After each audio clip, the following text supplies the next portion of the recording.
Blood Moon, Over New Orleans. Chapter 2, Echoes in the Dark.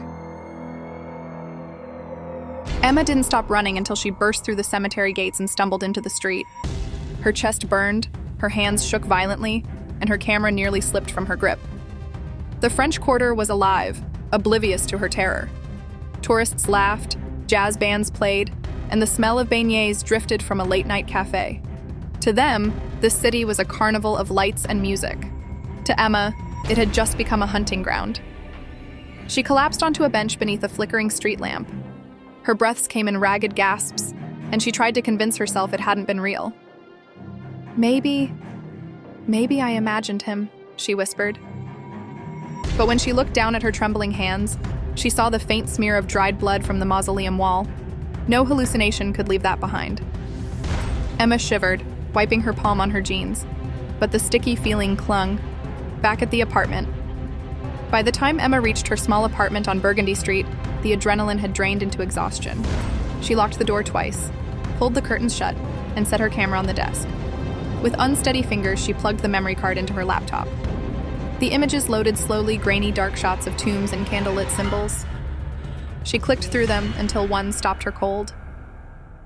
There he was. The flash had caught his face for a fraction of a second. Pale skin stretched too tight, eyes burning crimson, teeth bared in a predatory smile. The photo was slightly blurred, but undeniable. Emma's throat tightened. No one will believe this. She copied the image to a hidden folder, labeling it only with a single word: shadow. Her phone buzzed on the desk. It was David, her oldest friend and now a detective with NOPD. "You working late again?" his text read. Emma hesitated before replying. "At the cemetery. Found something strange. Can we meet tomorrow?" The dots blinked, then his reply came. "Cemetery? Emma, stay out of this. I'll come by in the morning." She tossed the phone aside and sank into the chair. The apartment felt too small, too quiet. Somewhere beyond the shutters, she thought she heard faint laughter carried on the wind-low, inhuman. Sleep didn't come easily that night. The morning after, the next day, sunlight poured into the apartment, doing little to chase away the lingering chill. Emma brewed a pot of coffee and sat at her desk, sifting through police reports and clippings she'd collected. Missing persons. Always at night. Always near the quarter or the cemeteries. And in every report, one detail repeated. The victims were last seen alone. A knock at her door pulled her from the papers. David stood there, tall and broad-shouldered, his badge clipped to his belt. His dark eyes scanned her face immediately. "You look like hell." "Good morning to you too," Emma muttered, stepping aside. Inside, David glanced at the cluttered desk, the photos, the scribbled notes.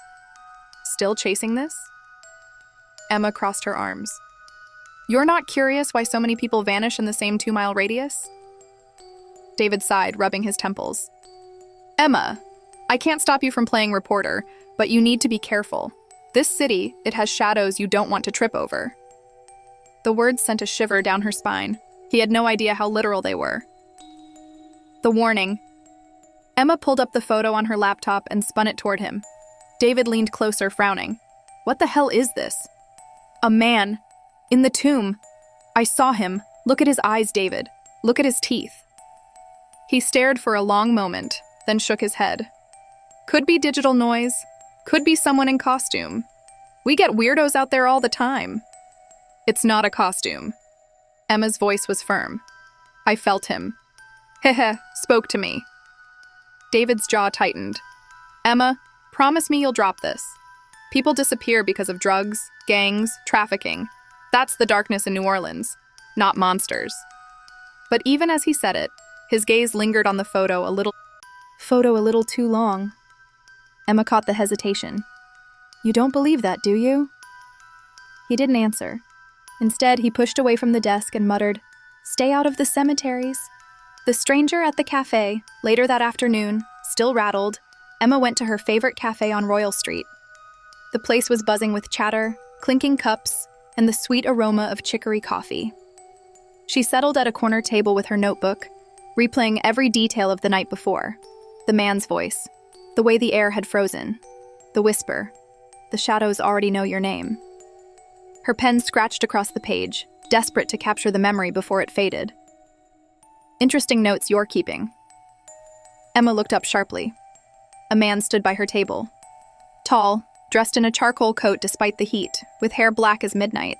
His eyes were striking, not red like the creature's, but gray, almost metallic, and unsettling in their intensity. "Excuse me?" Emma said cautiously. He smiled faintly, setting a hand on the chair opposite her. "May I?" Something about him sent her pulse racing. She nodded reluctantly. "I couldn't help overhearing," he said smoothly. "You've been asking questions about the disappearances." Emma stiffened. "Who are you?" "Let's just say someone who's been here far longer than most." His voice was soft, melodic, but carried an edge that prickled her skin. His gaze flicked to her notebook, then back to her eyes. "Be careful, Miss Williams. Curiosity has a way of attracting the wrong kind of attention." Her stomach dropped. "How do you know my name?" The man smiled again, slow and knowing. He rose, adjusting his coat. "Enjoy your coffee." And before she could blink, he was gone, vanished into the crowd as if swallowed by the air. Emma sat frozen, heart hammering. The message was clear. Someone or something was already watching her. Nightfall. Again. That evening, as Emma walked home, the streets seemed darker, the shadows deeper. The sounds of music and laughter no longer comforted her. They felt like a disguise, hiding something sinister beneath. She glanced over her shoulder more than once, sure she saw movement. A figure in the crowd.